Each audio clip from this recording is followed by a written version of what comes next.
So, something that's been weighing on my mind tonight a lot more than normal, which it happens the entire holiday fucking season, is holidays. Like, there's so many people that spend so much money to show someone that they love them. It should just be the thought that counts. Period. That's my family is very much like that. But I've just been feeling so down. A couple of years ago, my grandma died on Thanksgiving. One of my ex-boyfriends decided to get drunk and call me a whore on Christmas because I wasn't paying attention to him. But my main thing is, back in 2005, my mom held me hostage in her house and basically told me I should kill myself. It's normal shit I'd heard my whole life growing up. Like, but it's Jesus' birthday. I don't want to hear about how you wish you had a different kid, your kid would try harder, all this.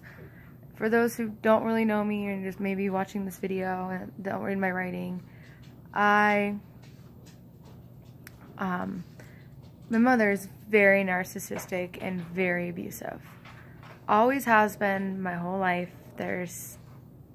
I don't talk to her. I haven't talked to her in the last 5, almost 6 years because of the fact that she is not a good person. And it's really sad that someone just hates everything around them so much.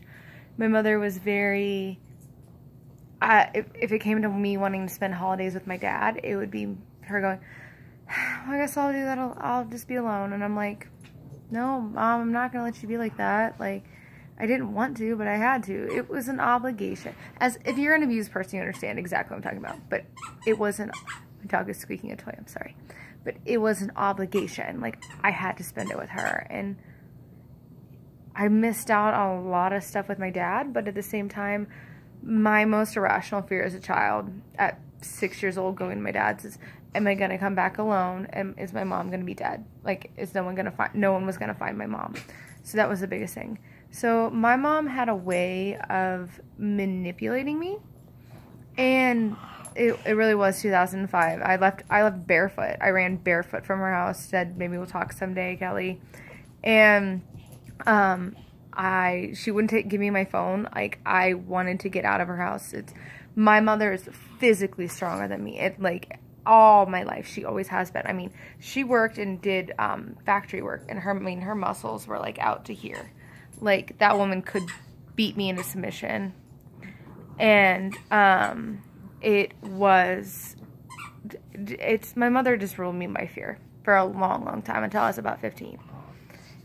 But it was the fact that she did it on Christmas. Like, if all times to, like, snap at me. And so, 11 years later, I can't look at holidays the same way and enjoy them like everyone else would. You know what I mean? So, I get really sad around Christmas. I now, my grandma gets sad, about my grandma. But it's just that my aunt and I are the same way. There's nobody in our family that we just don't have a love for the holidays that everyone else has. So I have to see all of these people when I'm waiting tables that are super excited and, oh, we're going gift giving and we're going to mom's, and even coworkers I work with. I'm going home for my family. I'm like, I'm going to stay here and binge drink. Yeah. And I truly am fine with it. It just makes me sad inside that my mom was so angry about a lot of stuff that, one, she don't see it. Like, she'll tell you it's all your fault. Like, she was the perfect mother. Maybe I wasn't the perfect child, but I was a child. Like, you know what I mean? Having my pants pulled down at 14, put on the wall, and my ass beat because I kept forgetting to lock the door. That's not my fault. I mean, it's my fault for forgetting, but don't have a kid. You know what I mean? So, there's that, but it's also the second Christmas I have to spend without Paul. And it's become a very day-to-day. I get better a lot of days, but there are some days I am sobbing.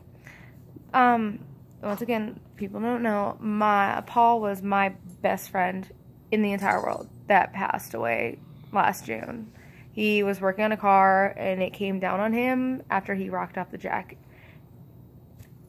I cleaned the house of a hoarder for 6-7 days while he was on life support. But he was my husband, and that's what I will always call him. Anyone who knows us knows that's how we were.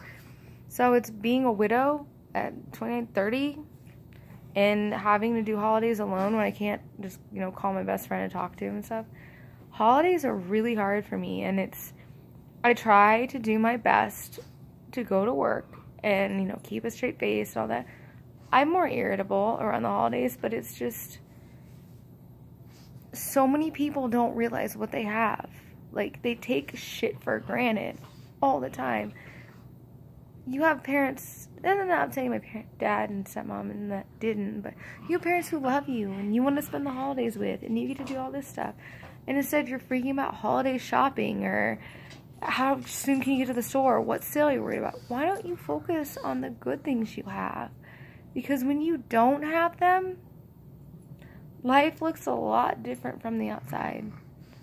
So I might post again about holidays and Paul and stuff, but that was really my thought, is I'm just irritated with the people around me because it's just gluttony and greed and nobody appreciates each other. You know what I mean? Just my thoughts.